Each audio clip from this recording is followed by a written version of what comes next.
Capítulo 8 da emancipação da alma.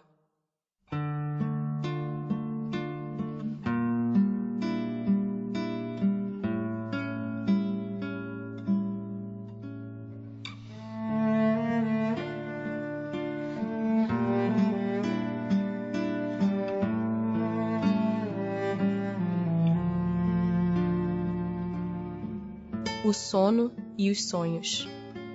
O espírito encarnado permanece de bom grado no seu envoltório corporal? É como se perguntasses se ao encarcerado agrada o cárcere. O espírito encarnado aspira constantemente à sua libertação e tanto mais deseja ver-se livre do seu invólucro, quanto mais grosseiro é este. Durante o sono, a alma repousa como o corpo? Não. O espírito jamais está inativo. Durante o sono, relaxam-se os laços que o prendem ao corpo. E não precisando este então da sua presença, ele se lança pelo espaço e entra em relação mais direta com os outros espíritos. Como podemos julgar da liberdade do espírito durante o sono? Pelos sonhos. Quando o corpo repousa, acredita-o, tem o espírito mais faculdades do que no estado de vigília. Lembra-se do passado e algumas vezes prevê o futuro. Adquire maior potencialidade e pode pôr-se em comunicação com os demais espíritos, quer deste mundo, quer do outro. Dizes frequentemente: tive um sonho extravagante, um sonho horrível, mas absolutamente inverossímil. Enganas-te.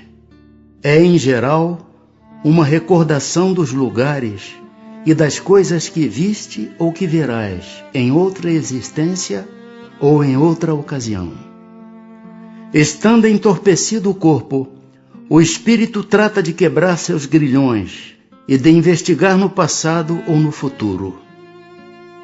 Pobres homens que mal conheceis os mais vulgares fenômenos da vida. Julgai-vos muito sábios, e as coisas mais comezinhas vos confundem. Nada sabeis responder a estas perguntas que todas as crianças formulam. Que fazemos quando dormimos? Que são os sonhos? O sono liberta a alma parcialmente do corpo.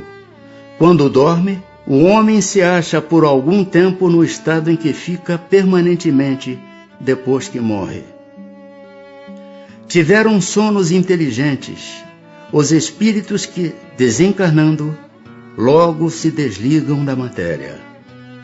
Esses espíritos, quando dormem, vão para junto dos seres que lhes são superiores.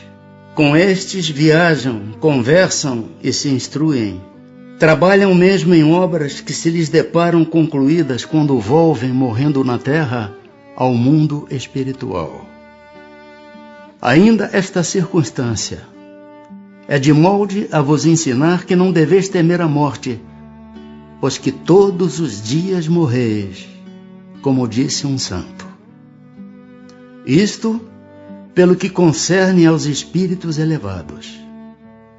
Pelo que respeita ao grande número de homens que, morrendo, têm que passar longas horas na perturbação, na incerteza de que tantos já vos falaram, esses vão, enquanto dormem, ou a mundos inferiores à terra, onde os chamam velhas afeições, ou em busca de gozos quiçá mais baixos do que os em que aqui tanto se deleitam.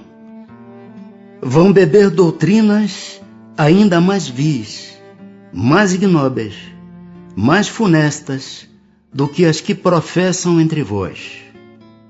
E o que gera simpatia na terra é o fato de sentir-se o homem, ao despertar, ligado pelo coração àquelas com quem acaba de passar 8 ou 9 horas de ventura ou de prazer. Também as antipatias invencíveis se explicam pelo fato de sentirmos em nosso íntimo que os entes com quem antipatizamos têm uma consciência diversa da nossa. Conhecemo-los sem nunca os termos visto com os olhos. É ainda o que explica a indiferença de muitos homens. Não cuidam de conquistar novos amigos, por saberem que muitos têm que os amam e lhes querem. Numa palavra, o sono influi mais do que supondes na vossa vida. Graças ao sono, os espíritos encarnados estão sempre em relação com o mundo dos espíritos. Por isso é que os espíritos superiores assentem sem grande repugnância em encarnar entre vós. Quis Deus que, tendo de estar em contato com o vício, pudessem eles ir retemperar-se na fonte do bem, a fim de igualmente não falirem quando se propõem a instruir os outros. O sono é a porta que Deus lhes abriu, para que possam ir ter com seus amigos do céu. É o recreio depois do trabalho, enquanto esperam a grande libertação, a libertação final que os restituirá ao meio que lhes é próprio. O sonho é a lembrança do que o espírito viu durante o sono. Notai, porém, que nem sempre sonhais. Que quer isso dizer? Que nem sempre vos lembrais do que vistes, ou de tudo o que haveis visto enquanto dormieis? É que não tendes, então, a alma no pleno desenvolvimento de suas faculdades. Muitas vezes, apenas vos fica a lembrança da perturbação que o vosso espírito experimenta à sua partida ou no seu regresso, acrescida da que resulta do que fizestes ou do que vos preocupa quando despertos. A não ser assim, como explicaríeis os sonhos absurdos que tanto os sábios quanto as mais humildes e simples criaturas têm? Acontece também que os maus espíritos se aproveitam dos sonhos para atormentar as almas fracas e pusilânimes. Em suma, dentro em pouco vereis vulgarizar-se outra espécie de sonhos. Conquanto tão antiga como a de que vimos falando, vós a desconheceis. Refiro-me aos sonhos de Joana, ao de Jacó, aos dos profetas judeus e aos de alguns adivinhos indianos. São recordações guardadas por almas que se desprendem quase inteiramente do corpo, recordações dessa segunda vida a que ainda há pouco aludíamos. Tratai de distinguir essas duas espécies de sonhos, nos de que vos lembrais. Do contrário, cairíeis em contradições e em erros funestos à vossa fé. Por que não nos lembramos sempre dos sonhos? Em o que chamas sono, só há o repouso do corpo, visto que o espírito está constantemente em atividade. Recobra durante o sono um pouco da sua liberdade e se corresponde com os que lhe são caros, quer neste mundo, quer em outros. Mas como é pesada e grosseira a matéria que o compõe, o corpo dificilmente conserva as impressões que o espírito recebeu, porque a este não chegaram por intermédio dos órgãos corporais. Que se deve pensar das significações atribuídas aos sonhos? Os sonhos não são verdadeiros como entendem os pseudos adivinhos. Pois for absurdo crer-se que sonhar com tal coisa anuncia tal outra. São verdadeiros no sentido de que apresentam imagens que para o espírito têm realidade, porém que frequentemente nenhuma relação guardam com o que se passa na vida corporal. São também, como atrás dissemos, um pressentimento do futuro permitido por Deus, ou a visão do que no momento ocorre em outro lugar a que a alma se transporta. Não se contam por muitos os casos de pessoas que em sonho aparecem a seus parentes e amigos, a fim de avisá-los do que a elas está acontecendo? Que são essas aparições, senão as almas ou espíritos de tais pessoas a se comunicarem com entes caros? Quando tendes certeza de que o que vistes realmente se deu, não fica provado que a imaginação nenhuma parte tomou na ocorrência, sobretudo se o que observastes não vos passava pela mente quando em vigília?